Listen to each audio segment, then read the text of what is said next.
Changing the air filter in the cabin of the 2018 Jeep Compass Sport. Now, a few people have done this differently, but I'm going to start off by doing the side panel first, popping that off. There's going to be a Torx screw that needs to come out. I think it's a T25.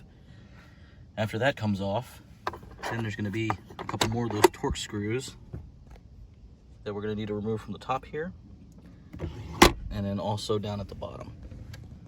There's going to be a couple. Down gently. It's got some adhesive on it.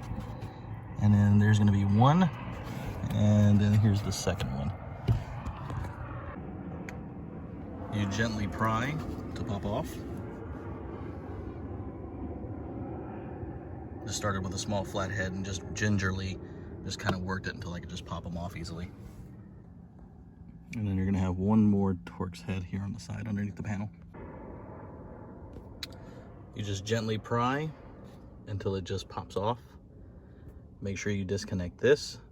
I think I've heard of some guys leaving that connected, but I prefer to just go ahead and disconnect it. It's a simple disconnect by just pulling up on the tab and then separating. Looks like we'll have to remove that bracket, and it has a Torx as well, but then also looks like a normal bolt. So that's interesting. And then it seems we may have to do this Phillips head, and then this should just pop off from the side or sides with the clip. The top bolt is going to be a 10mm.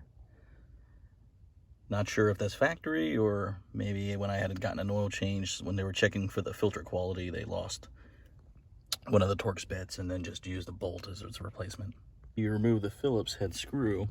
This, you just basically pry that off gingerly, kind of swivels to the side. And then here you see the in-cabin air filter. Be sure to point it in the correct direction with your replacement, and then everything else will be in a reverse order. All right, so now changing the air filter.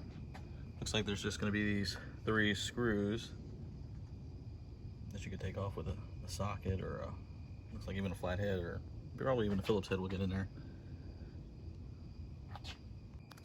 Okay, so actually it was better to get a Phillips head to take those screws out, and they are kind of long. And then after you do that, you kind of pop the cover off the top, and you can actually move it out of the way. Gives you plenty of access to the air filter. Just make sure you do the orientation correctly, and it'll just be a reverse order for the install.